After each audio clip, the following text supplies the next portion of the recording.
Random day in my life. காய்கறநட்ட தேவையான veggies வாங்கி அரேஞ்ச் பண்ணதுக்கப்புறம் பாப்பாக்கு பார்த்தீங்கன்னா ட்ரை கிரேப்ஸ் மதரனில் ஊற போட்டிருந்தாங்க.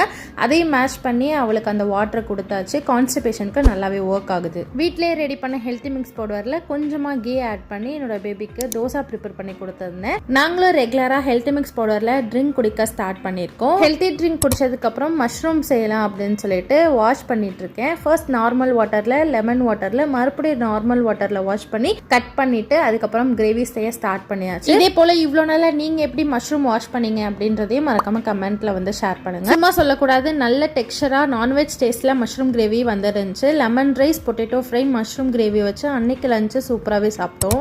ஆஃப்டர்நூன் நேப்க்கு அப்புறம் கொஞ்சம் ஃப்ரூட்ஸ் அதிகமாக இருந்ததுனால ஸ்டாக் ஆயிடுச்சு. ஸோ அதை வச்சு கஸ்டர்ட் ப்ரிப்பேர் பண்ணிடலாம்னு சொல்லிட்டு ஃப்ரூட்ஸ் கட் பண்ண ஸ்டார்ட் பண்ணிட்டேன். டீ டைம்ன்றதுனால என்னோட ஹஸ்பண்ட் ஹெல்ப் பண்ணாங்க. மீன்வைல் நானும் கஸ்டர்ட் மில்க் ப்ரிப்பேர் பண்ணி க்ரீமியான கஸ்டர்ட் செஞ்சு சாப்பிட்டோம். அன்னைக்கிட்டே இப்படி தான் போச்சு.